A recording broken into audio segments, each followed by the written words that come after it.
हमारी संस्कृति, हमारे संस्कार सदा रहें हमारे साथ। सब्सक्राइब करें तिलक। एक योद्धा की वीर मृत्यु पर यूं आंसू बहाना उचित नहीं। मेरे पुत्र की मृत्यु पर 4 आंसुओं की श्रद्धांजलि तो अर्पित करने दो केशव। उठो पार्थ।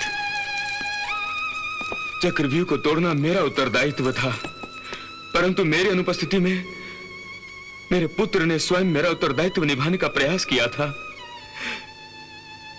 यदि वो जीवित होता तो मैं उसे इस पराक्रम पर आशीर्वाद देता, अपनी सारी आयु भी दे देता, परंतु उसकी मृत्यु के पश्चात अपने इन आंसुओं से बढ़कर मैं क्या अर्पण कर सकता हूं? हम अभिमन्यु के साथ ही चक्रव्यूह में घुस जाते, परंतु ऐसी क्या आपत्ति आ गई थी जिसने आपको रोक दिया? उस आपत्ति का नाम है जयद्रथ। जयद्रथ? मैं कुंती पुत्र अर्जुन प्रतिज्ञा करता हूं, यदि सिंधु नरेश जयद्रथ कल सूर्यास्त होने तक हमारे शरण में नहीं आया,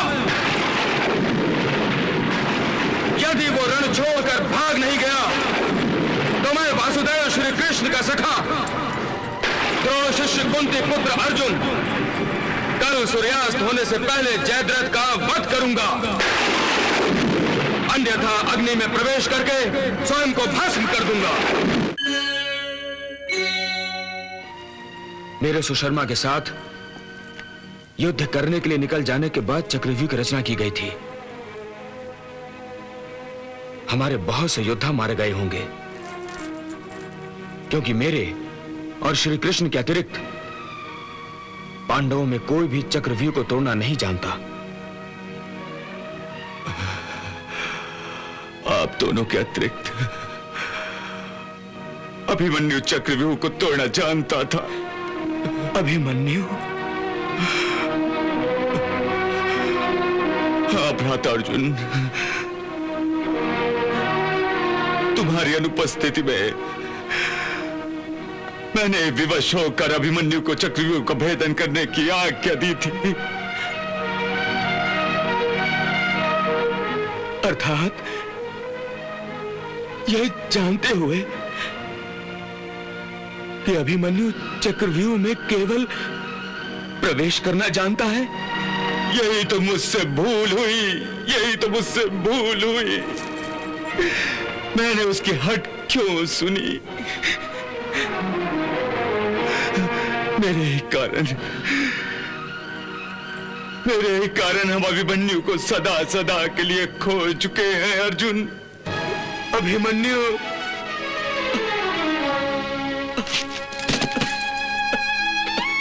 भ्राताश्री अर्जुन, भ्राताश्री अर्जुन। ये क्या किया आपने भ्राताश्री? मैं विवश था अर्जुन। यदि मैं ऐसा ना करता तो आज चक्रव्यूह में सारी पांडव सेना नष्ट हो चुकी होती।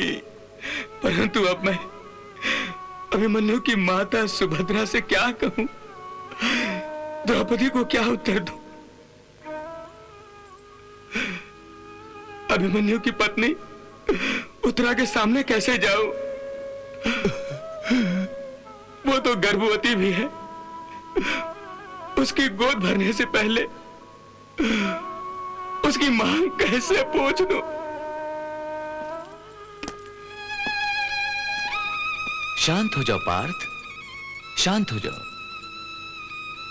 और अभिमन्यु तो वीर मरण को प्राप्त हुआ है पार्थ, वीर मरण को।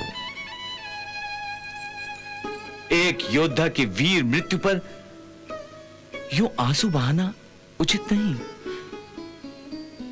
मेरे पुत्र की मृत्यु पर 4 आंसुओं की श्रद्धांजलि तो अर्पित करने दो केशव। उठो पार्थ। चक्रव्यूह को तोड़ना मेरा उत्तरदायित्व था, परंतु मेरी अनुपस्थिति में मेरे पुत्र ने स्वयं मेरा उत्तरदायित्व निभाने का प्रयास किया था।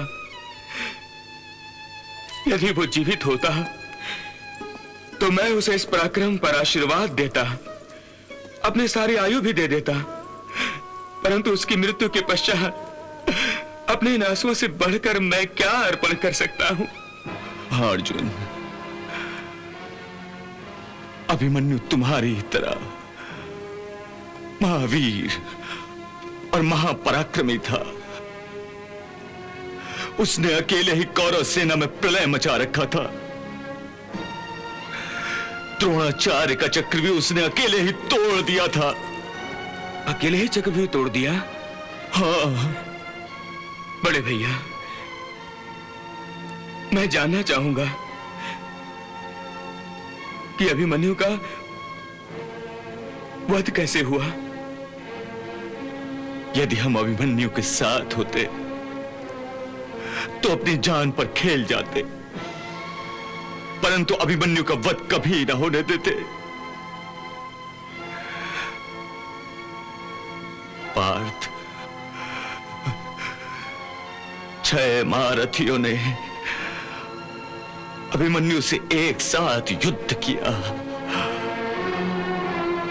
और दुशासनी ने घायल अभिमन्यु पर भयंकर गदा का प्रहार करके अभिमन्यु का परंतु आप सभी अभिमन्यु की रक्षा क्यों नहीं कर पाए? हम अभिमन्यु के साथ ही चक्रव्यूह में घुस जाते, परंतु ऐसे क्या आपत्ति आ गई थी जिसने आपको रोक दिया? उस आपत्ति का नाम है जयद्रथ। जयद्रथ? हाँ अर्जुन, हमने अपनी सारी शक्ति लगा दी थी, परंतु उसने हमें बार बार पराजित किया और चक्रव्यूह में जाने से रोक लिया। इसी कारण अभिमन्यु चक्रव्यूह में अकेला पड़ गया था। इसका अर्थ है अभिमन्यु के वध का प्रमुख कारण जयद्रथ है।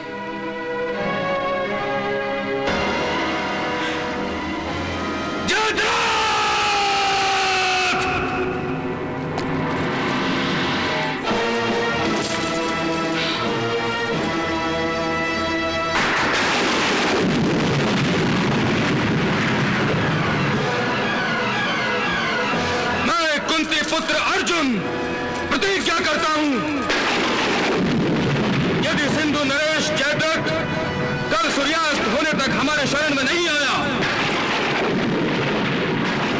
यदि वो रण छोड़कर भाग नहीं गया, तो मैं वासुदेव श्री कृष्ण का सखा द्रोण शिष्य कुंती पुत्र अर्जुन कल सूर्यास्त होने से पहले जयद्रथ का वध करूंगा, अन्यथा अग्नि में प्रवेश करके स्वयं को भस्म कर दूंगा।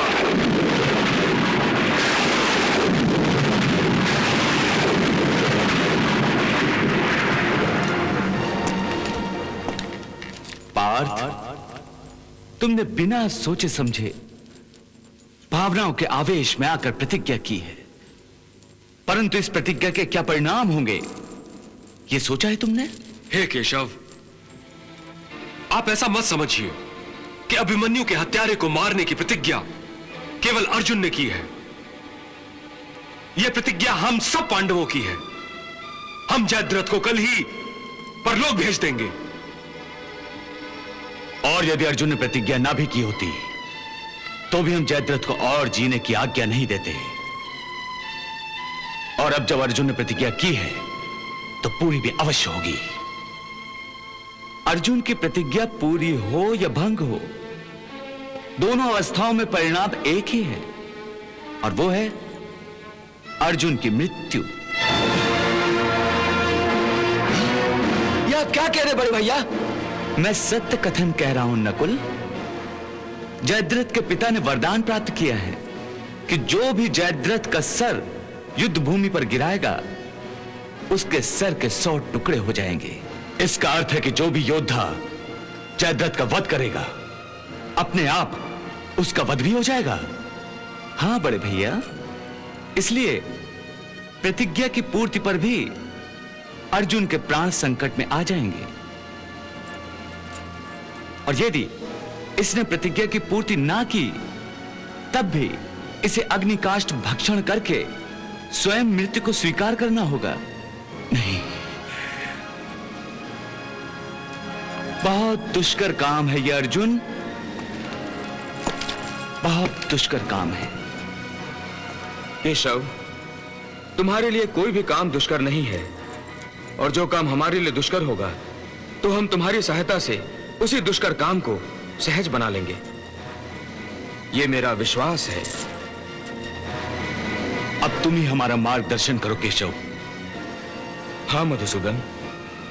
ठीक है अर्जुन, कल जब तुम युद्ध भूमि पे जयद्रथ का वध करने निकलोगे तो एक बात ध्यान रखना, जयद्रथ के पिता महाराज वृद्धशत समंत पंचक क्षेत्र में तप करने बैठा है। तुम अपने महान अस्त्रों का प्रयोग करके जयद्रथ का मस्तक आसमान से ही वृद्धछत्र की गोद में गिराओगे। यदि तुमने जयद्रथ का मस्तक उसके पिता की गोद में गिरा दिया तो स्वयं वृद्धछत्र के सर के 100 टुकड़े हो जाएंगे और तुम बच जाओगे। ठीक है केशव, मैं जयद्रथ का सर ऐसे उड़ा दूंगा कि पहले वो उसके पिता की ही गोद में जा गिरेगा। परंतु यह मत भूलो कि कल युद्ध भूमि में जयद्रथ की सुरक्षा के लिए हर संभव प्रयास कौरव सेना और गुरु द्रोणाचार्य करेंगे। इसलिए हमारा प्रत्येक योद्धा अर्जुन को जयद्रथ तक पहुंचाने के लिए उसकी सहायता करेगा। जयद्रथ तक पहुंचने के लिए अर्जुन का रास्ता अनेक बाधाओं से घिरा होगा। कृपाचार्य, द्रोणाचार्य, शल्य, शकुनी, दुर्योधन, दुशासन और भागदत्त जैसे कौरव महावीर अर्जुन के लिए हर मोड़ पर दीवार बनकर खड़े रहेंगे। अर्जुन के रास्ते की हर दीवार को मैं अपनी गदा के प्रहार से ढेर कर दूंगा। कल हम कौरवों के सेनापति आचार्य द्रोण को युद्ध में उलझाए रखेंगे और बड़े भैया आप, नकुल, सहदेव, विराट नरेश, पांचाल नरेश, आप सभी कौरव महावीरों को युद्ध में उलझाए रखेंगे। इस प्रकार अर्जुन को जयद्रथ तक पहुंचने का अवसर मिलेगा। ऐसा ही होगा द्वारकाधीश, ऐसा ही होगा।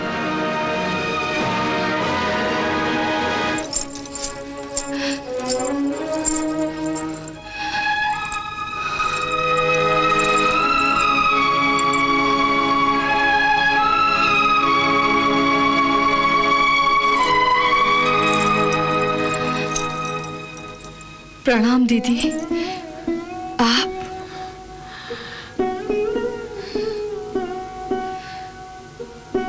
यदि आप आज्ञा देती तो मैं स्वयं आपके पास आ जाती। किसी अपने की मृत्यु का दुख तो सबको होता है, लेकिन जिसका दुख भारी होता है सांत्वना देने लोग उसी के पास आते हैं। इसलिए मैं तुम्हारे पास आई हूं।